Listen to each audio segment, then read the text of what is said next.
Lila, over to you.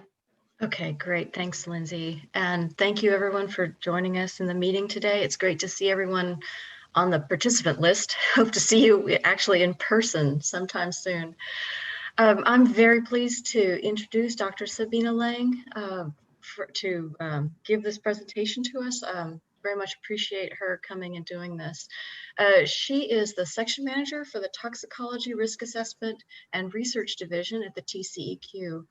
Her responsibilities include overseeing health effects risk assessments of air permit applications, ambient air monitoring projects and hazardous waste sites, overseeing development of chemical toxicity factors, coordinating and conducting research activities, and conducting and overseeing systematic reviews and independent analyses of risk assessments. Clearly a very busy person. She gave a really wonderful presentation on PFAS, chemistry, and toxicology last year. She's a fabulous speaker. I'm very pleased that she's back with us this year. So Sabine, I'll turn it over to you. Thank you, Lila, and thanks to the organizers. I appreciate the invitation and happy to talk to you here today. Happy to have come out to see you all, so to speak. So as Lila mentioned, I'm going to be talking to you today about the toxicology evaluation of refinery rule benzene fenceline monitoring in Texas. It's been going on for a couple of years now. So for those not familiar with the background of this, in December 2015, after a couple of years of back and forth with public comments and rulemaking, etc., the EPA issued the Refinery Maximum Achievable Control Technology, or MACT, rule. And among other things, this rule required refineries to monitor the benzene emissions both at key emission sources, as well as around the fence lines of their facilities. And this was intended to serve a couple of purposes, both just to straight up be able to see where emissions are and therefore to control for them. And with the idea too that benzene could be a marker chemical for other VOCs. So while they're only measuring benzene, that if they reduce benzene, presumably they'll reduce other emitting chemicals as well. And also in the interests of providing information to the public and to particularly to the communities that are neighboring these facilities. So as per the MACT rule, the refinery facilities had to begin sampling in January of 2018 and started reporting that to the EPA and therefore to the public in spring of 2019, about May 2019, I think. And after that, all of the data that they're collecting is reported on a quarterly basis. And in case you're wondering about the timescales, so for any particular quarter, they have 45 days after the end of the quarter to provide their data to EPA. And that then goes up on the EPA's public webfire site, and there's the link for it if you're interested in looking at that site. So for example, the fourth quarter of 2020 data is required to be up to EPA by February 15th. And we've actually, I think just today or yesterday, started seeing that data coming through.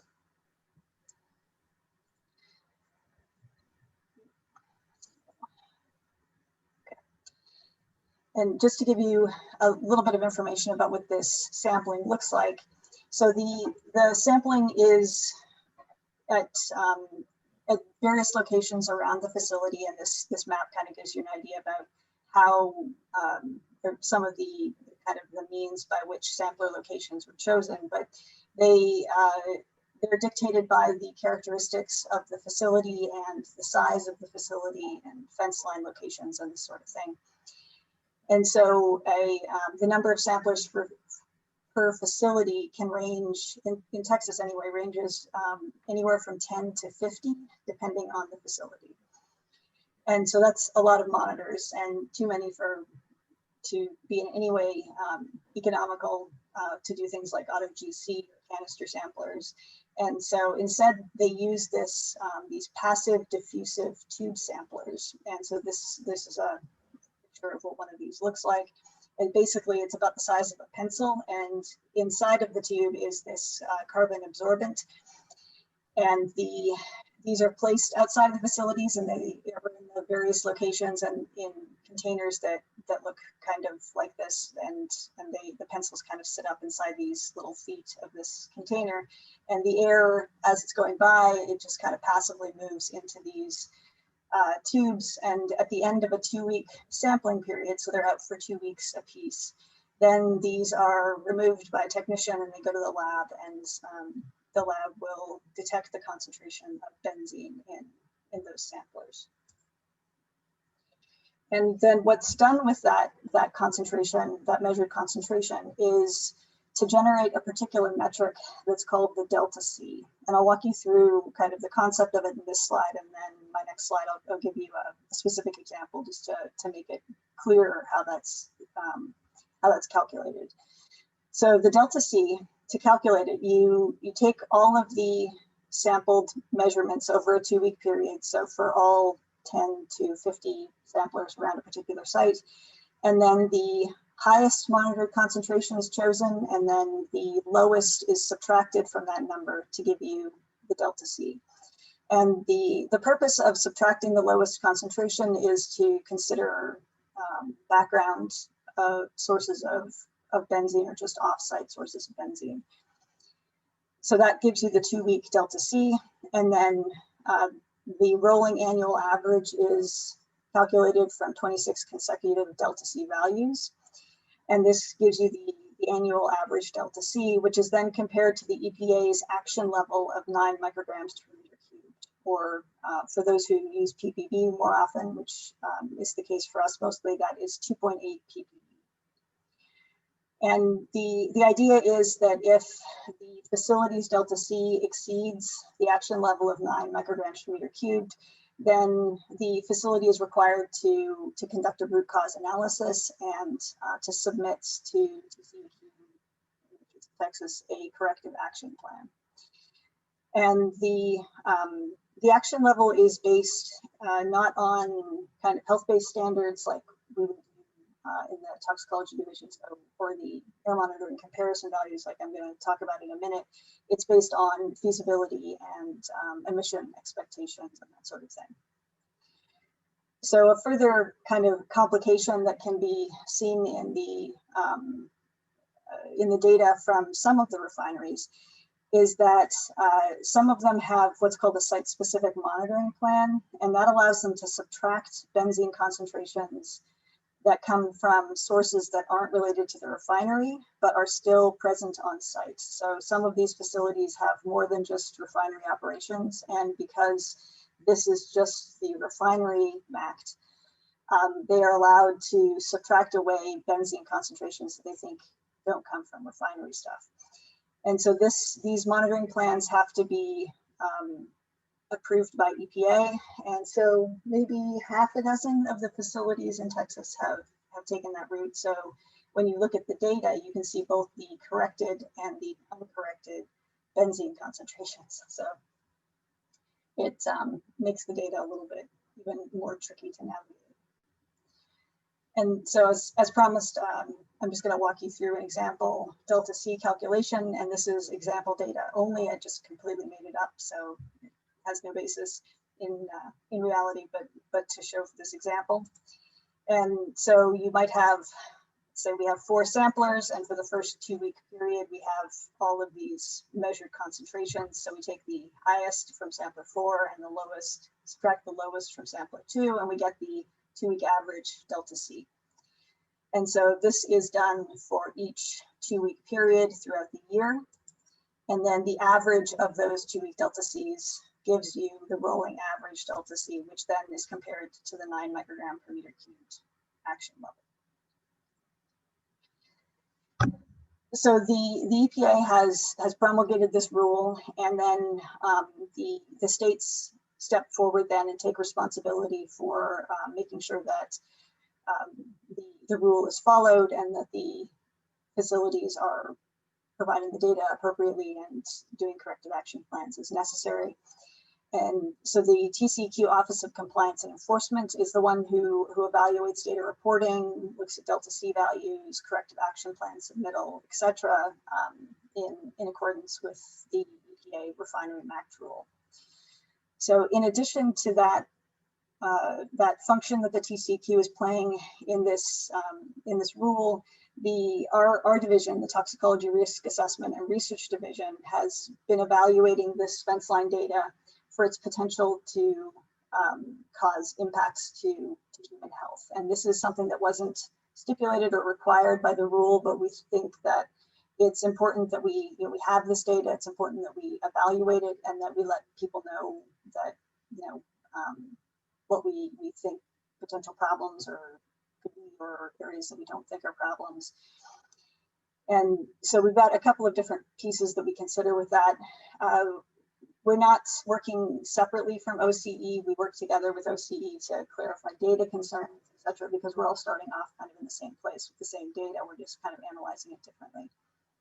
And then if we do identify any problems with any concerns that we have with the measured benzene concentrations, then we work with OCE to get those addressed.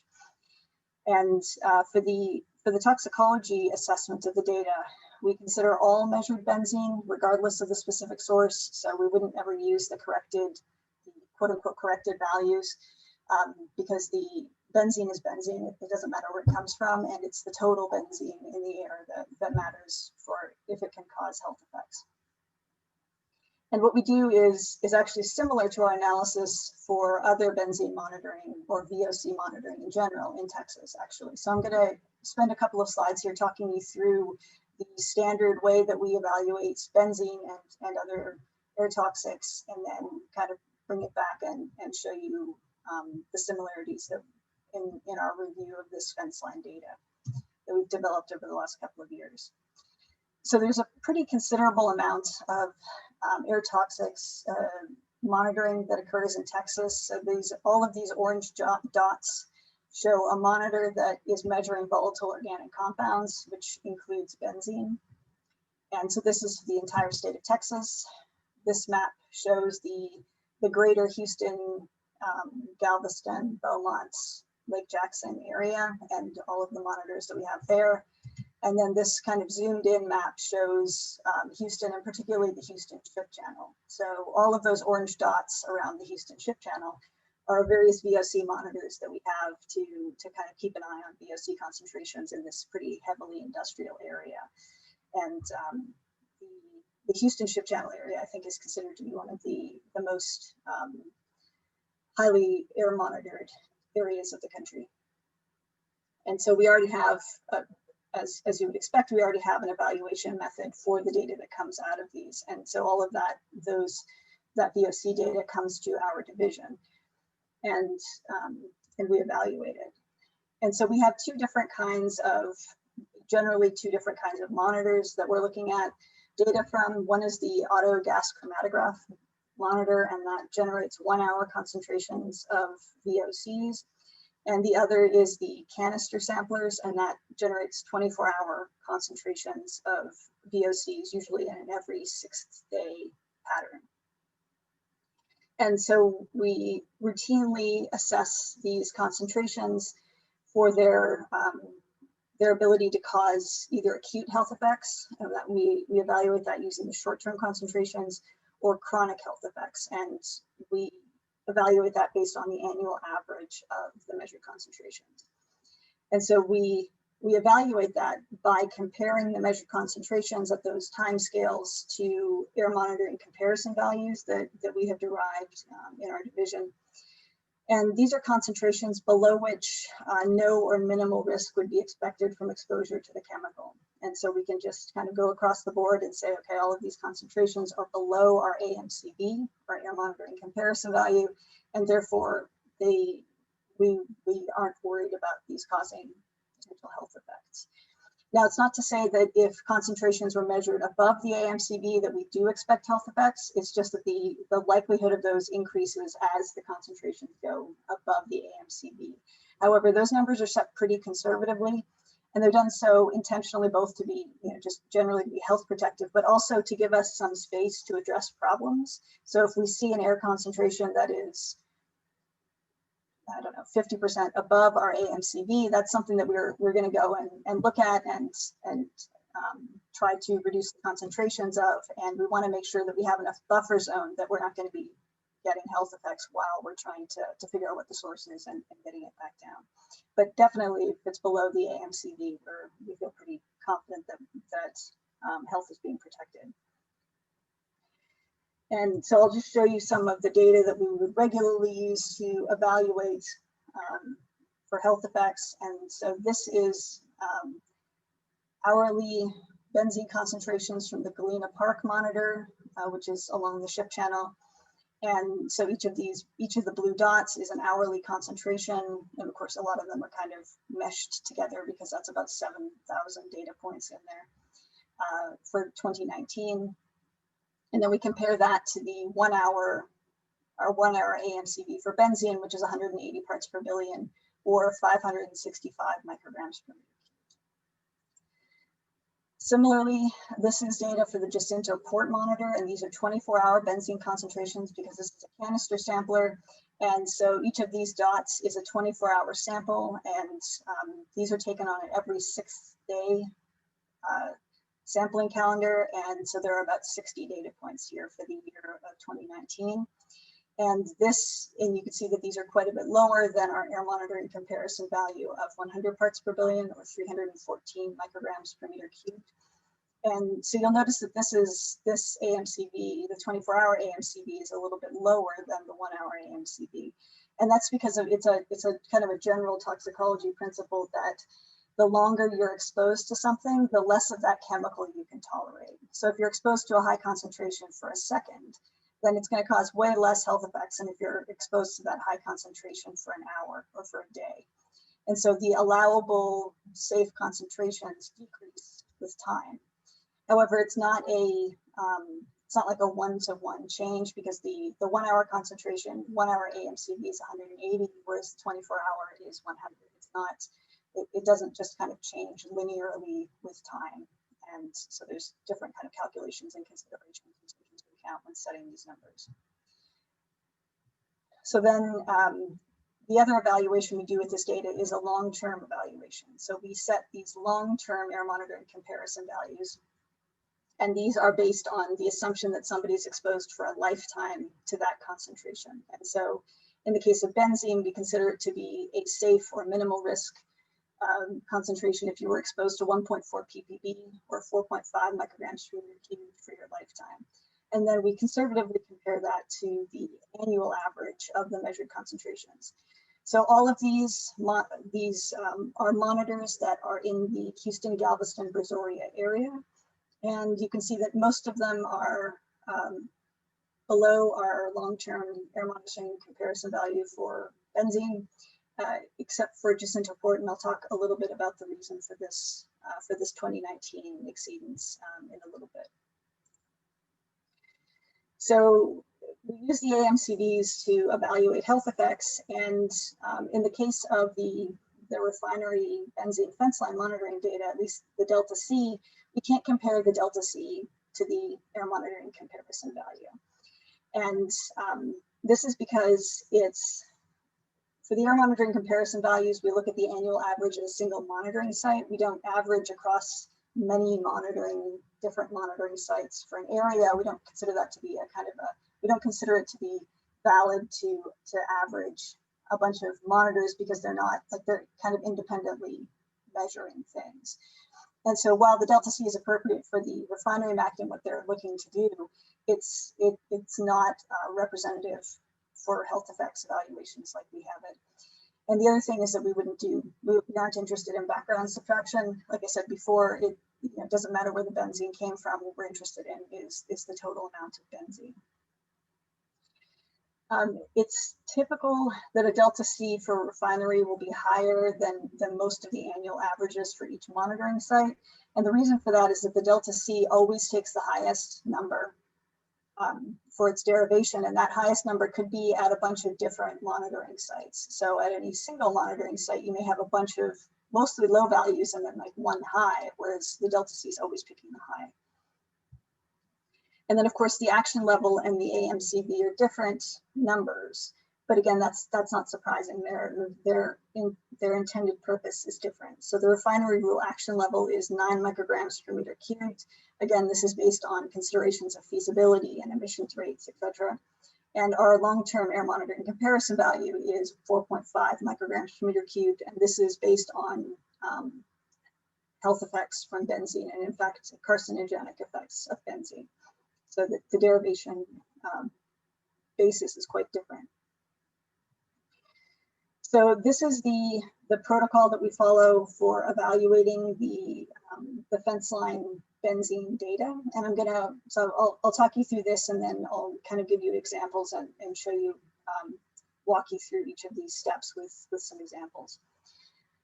So the first two steps are pretty straightforward, really. It's just calculating the rolling annual average benzene concentrations for each of the single samplers around the facility, and then comparing those numbers to the AMCV of 4.5 micrograms per meter cubed. So it's just straightforward, and it's exactly what we would do with all of the other ambient air monitors in Texas.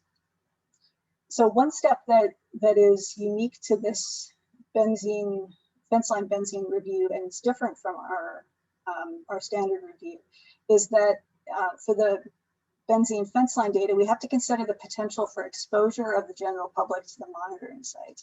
And the reason why it's not relevant for our regular review is because the ambient air monitors are intentionally placed in areas where they are relevant to the general public. That's part of our the mission of those monitors, is to represent the concentrations that people are exposed to.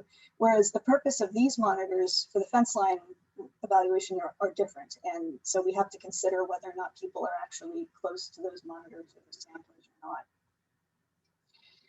And then if available, we will consider the measured concentrations of nearby ambient monitoring data to, just to see if things correspond or just kind of provides us a different dimension on the information.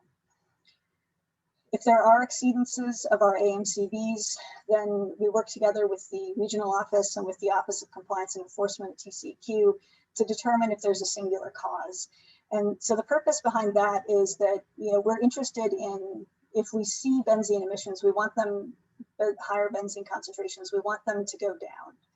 And that is our kind of, in toxicology, that's kind of our main goal. And so if we see a high value, but then we see that we know what the cause was, it's been solved, then that's not something that we're concerned about having to do, at least from a tox standpoint, to be follow up on, because we know what it was, it's done, and we shouldn't expect to have problems with that in the future. But if exceedances are persistent, if they don't have a singular cause, it's been solved, and if they're in areas where the public or could be exposed or where they could represent public exposure, then we work together with TCEQ, Office of Compliance and Enforcement, and with the company to try and reduce those benzene emissions. And it's possible that sites could be considered for the air pollutant watch list if things persist and if concentrations don't come down. Now, I'm going to spend very little time on the air pollutant watch list, but just to say that you can contact me or if you're more interested in details, but essentially it's a three-leveled or program that we have at the TCEQ that involves the APWL coordinator, air monitoring and air permitting to try and reduce concentrations of air toxics, to reduce potential health effects for people in the general public in Texas.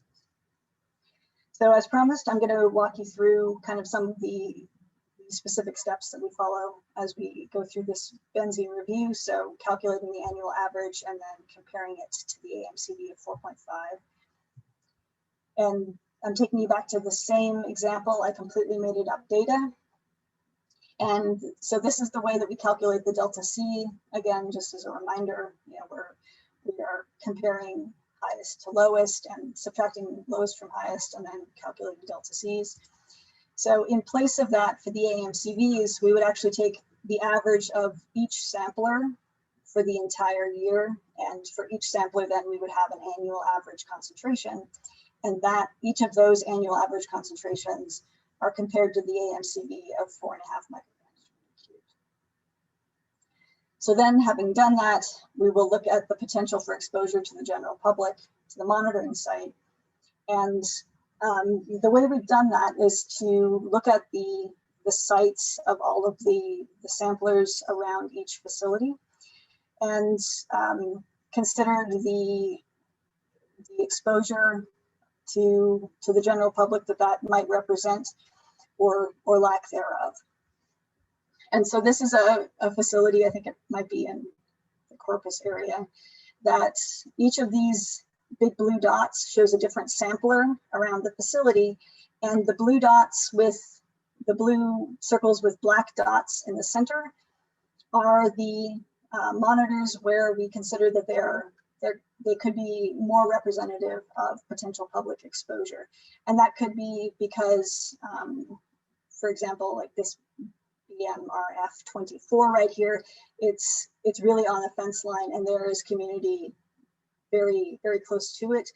And or it could be that, you know, if these ones up here, they're not quite on a fence line, but they are, if those concentrations were to kind of blow in towards the community, then that might cause trouble. Whereas if you could look at this BMRF 01, we would consider that even if this one was high, this community here is far enough away, and also there's this other monitor here that would tell us if we should be more concerned. So this one is high, but say this one was high, but this one is low and is an acceptable concentration, then we're not so concerned that the emissions from this one could be getting into the community. So we kind of took this into account for all of the samplers around all of the facilities. And so this is just another example of same from Valero, Houston, and I'm going to pick on Valero for a couple of my slides just to give an example. And so this is our most recent update is through the third quarter of 2020. So we're using the annual average that encompasses the fourth quarter of 2019 through the third quarter of 2020. And you can see for Valero, Houston, they have 17 total sampling sites around the facility, and then 7 samplers of interest, and these are the ones with the black dots here.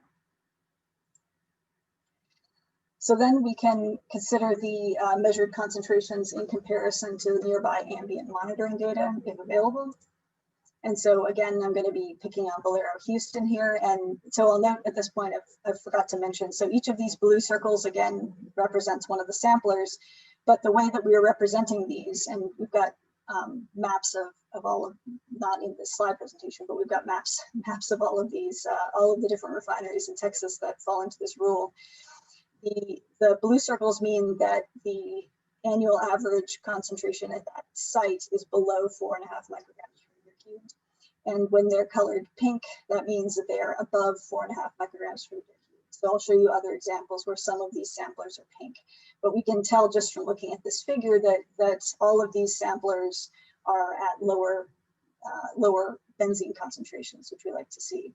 But we can also consider, so then does that correspond to what we see with the ambient monitoring network? And in the case of Valero, we have actually 4 monitors, ambient air monitors in close proximity. So the big green dots are the ambient air monitoring sites. And so we can take a look at the data from those sites. And so I'm going to show you data from Manchester, which is very close and is a canister sampler, and then from Milby Park, which is a little bit further away, but this is an auto GC sampler. And so this is a pretty closely corresponding time frame. This is the Manchester monitor, and each of these is a 24-hour concentration that was measured from July of 2019 to June of 2020. And you can see that all of these, and this is in micrograms per meter cubed, just to keep everything on the same scale. And you can see that all of these were below 3 micrograms per meter cubed, and so that's consistent, you would imagine, with concentrations, annual average concentrations that are less than 4.5 micrograms per meter cubed. So that's consistent with what we see at the Valero facility. And then similarly, these are the daily average benzene concentrations based on the hourly AutoGC monitoring data. And so I made it daily average so that it was comparable with the Manchester concentrations. And you can see again, like we're looking at just pretty low benzene concentrations at this monitor, and consistent with both with what we see at the Manchester monitor as well as what's seen around the Valero monitor. So then the next step is to investigate or determine if there are exceedances and if there's a singular cause. And so an example of this happened in March and April of 2019. Y'all may remember or be familiar with this. It's burned into some of our memories. So there was a fire that started at the Intercontinental Terminals tank farm on the Houston Ship Channel on March 17th at about 10 a.m. And that fire burned for a couple of days, and it ended up doing quite a bit of damage to the tanks that were holding a lot of volatile liquids. And after the fire went out, and these damaged tanks now were allowing VOC emissions to come off of them, including quite a bit of benzene. So when you start to see all of these high benzene concentrations measured, that's after the fire goes out, and now there's nothing to burn off the VOCs that are being emitted. And suddenly you see a lot of benzene concentrations, and it took them a long time to drain those tanks, which is why we see these high hourly benzene concentrations out for about a month, more than a month after the event happened. And these are hourly concentrations of benzene from the Deer Park, Lynchburg Ferry, and Channel View AutoGC monitors that were in the vicinity at that time. So this is a map of where the ITC facility is located here in this big red box. These red dots, these red circles are showing the locations of the Channel View, Lynchburg Ferry, and Deer Park AutoGC monitors. And then these purple push pins show the 5 different refineries that are here along the Houston Ship Channel that could possibly have been impacted by that singular event. So that's the kind of thing that we consider when we're evaluating data. And in fact, it did turn out that one of the refineries did have a monitor that was impacted that made that monitor go above our long-term air monitoring comparison value. So you're looking at the Shell oil. This is the map for Shell, and you can see this little red box here is where ITC is. And this is from the 4th quarter of 2019, so it would have included the data from the 1st quarter of 2019, which is, and a little bit of the 2nd quarter, which is when the ITC incident happened. And in particular, we identified this monitor here in a red box. Monitor number 3 was likely impacted by the ITC fire. And you can tell based on the times, like the 2-week periods where the concentrations increased, and the fact that it was only because of those higher concentrations that this was above our AMCV. So we definitely take that kind of thing into account when we're evaluating this data. So just to provide a kind of an overall summary of our findings, and then I'm going to give you kind of walk you through the Houston Ship Channel refineries just as further example of what we've found from our evaluations. We are looking at data from 28 refinery facilities in Texas. Most of those, as you would expect, are in Houston, Beaumont, and Corpus Christi areas, although we do have a couple in some of the more remote locations in the state. And so as of the 3rd quarter of 2020, which is our most recent data, there are 4 facilities that exceed EPA's Delta C. And so those ones the agency will be working with for corrective action plans, et cetera, as per the rule. And there are 3 facilities, interestingly, not any of the same as the 4 facilities that exceed the Delta C. 3 facilities that have monitors that exceed our annual average benzene AMCV in areas where the public could have access. So at those samplers of interest that I was telling you about. And although the highest site is less than 20% higher than the AMCV, which is good. So they're exceeding, but not by a whole lot. And so we are working to, the agency is working to encourage the refineries to decrease benzene, particularly at those sites.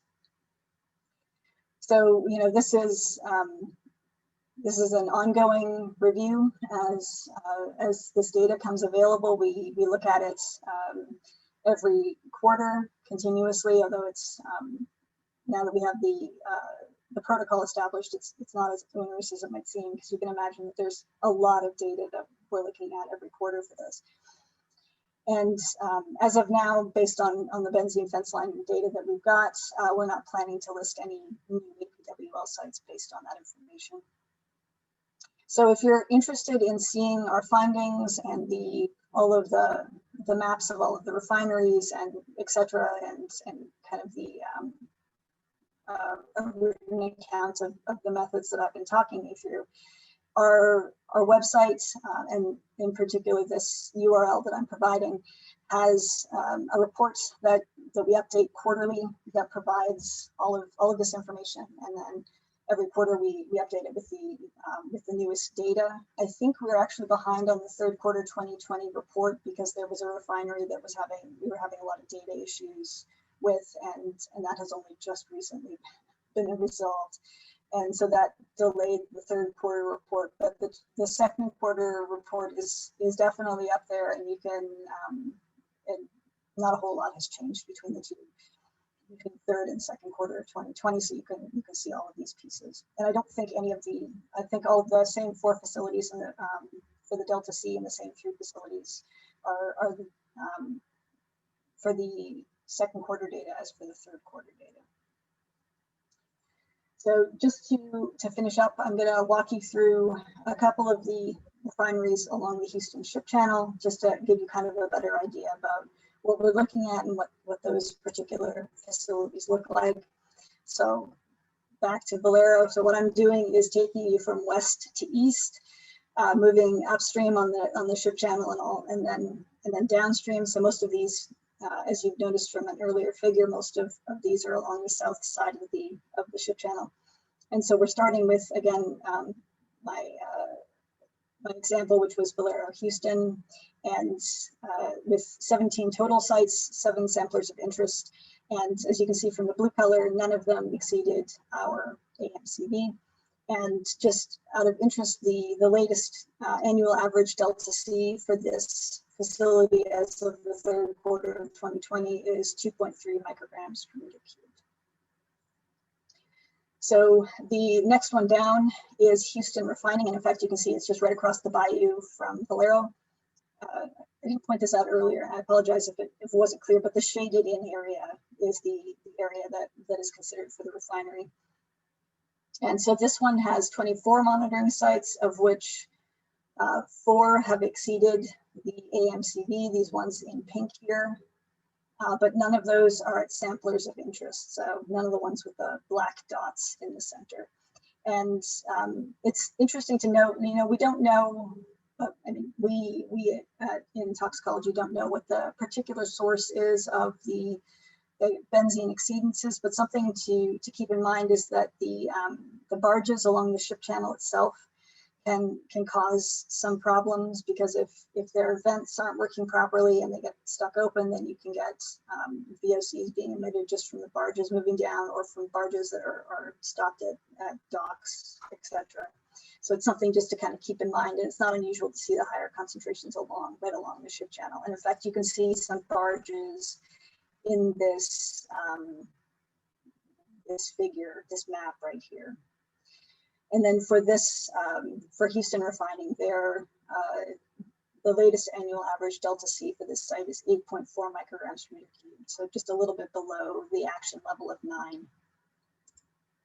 So then moving east along the ship channel, we next come to Pasadena Refining Systems, and they have 28 monitoring sites, both around kind of the main activities here that are right along the ship channel, as well as around a tank farm that's a little ways away. And there are 8 monitoring sites at this location that exceed our AMCVs, but our benzene AMCV, but none of these, again, are samplers of interest. And in fact, again, what I was pointing out before, the idea that, you know, if these concentrations could be wafting down to the south towards these neighborhoods here, but we know that that those concentrations shouldn't be a concern because the nearer monitors, the monitors that are in between the neighborhood and the higher monitors are below our AMCB. So that gives us a bit of confidence that we're not seeing a problem for the public down here from these higher concentrations. The latest delta C for this facility is 29.2 micrograms per meter cubed, which is quite a bit higher than the 9 action level. And so this refinery will be working with TCEQ on for their corrective action. So then we come to back to Shell. Shell I talked about before because they were closest to the ITC facility that tank farm that lit on fire in March of 2019. So the affected monitor number 3 is now below our AMCB because the annual average now doesn't include the first quarter of 2019 anymore. However, of the 24 monitoring sites, there are 2 that exceed our AMCBs, and these 2 sites do have some public exposure potential. They are at samplers of interest, and therefore this is a refinery that we're working with to try and reduce those benzene concentrations. And the latest delta C is 7.5 micrograms per meter cubed. So the last refinery that I'll be talking about along the Houston Ship Channel is actually across the channel from the other ones, and it is the ExxonMobil Baytown refinery. This is the biggest one we have, and it has 50 monitoring sites around it, due partially to its large size and also to kind of the irregular shape and lots of different activities going on at this site. And of those 50 monitors, only 1 exceeds the AMCB, and it's not at a sampler of interest. And it's one of these that's also along the ship channel, and I think in a docking area. So that's, again, something to consider with that particular higher concentration. And then the latest delta C for this facility was 4.5 micrograms per meter cubed. So in summary, just to kind of put everything back together, the EPA's refinery max rule required that refineries put benzene monitors at key emission sources and around their fence lines, and then report that information to EPA, which then gets posted to the public. And the TCEQ is responsible for assessing these benzene concentrations for compliance, both in the reporting of the concentrations as well as any downstream responsibilities that the companies might have if the delta C is high. And then to the toxicology division, we've decided kind of as an agency that we want to also evaluate these benzene concentrations for their potential to cause health risks to the general public, even though that wasn't a requirement of the rule. And so to do that, we look at the annual average benzene concentration and compare it at each site, and we compare that to our air monitoring comparison value with particular interest in sites that are accessible to the general public or could be indicative of concentrations that the general public might experience. We consider nearby sampling data as well as any events that could cause the high concentration that might explain why those numbers were seen. And then if needed, we encourage further benzene reductions at those sites. And as of the third quarter of 2020, of the 28 refinery facilities that we have in Texas, 4 of them are currently above the EPA's action level, and another 3 are have samplers with potential exposure sites with concentrations higher than the chronic air monitoring comparison value, although not by a lot. And we're encouraging decreases at those sites. And so I want to make sure that you know that this, of course, is a team effort, as with anything we do. But this, the development of this protocol and keeping on top of the data and generating the reports and the maps and all that kind of stuff is done with through an excellent team that we have at the Toxicology Division. Jessica Myers, Sainath Babu, Swati Rawat, and Tracy Phillips all work on this continuously to keep us ahead of what's going on at those sites. And with that, I'd be happy to take any questions either through audio or chat or however y'all want to organize it.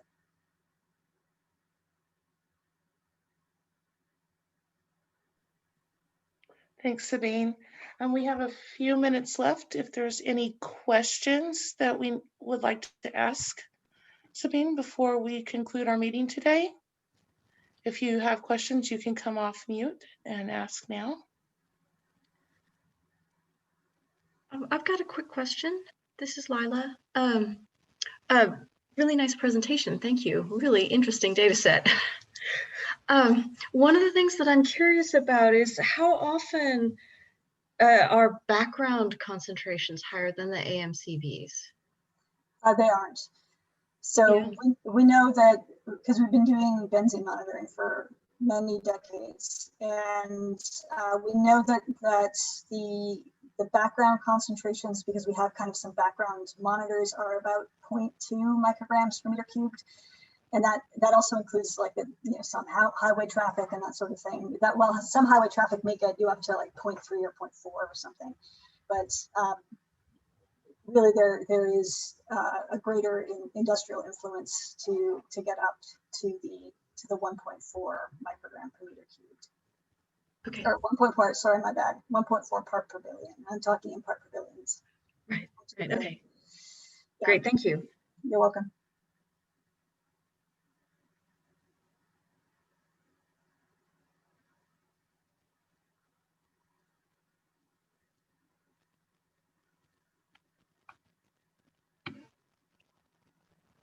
Are there any other questions?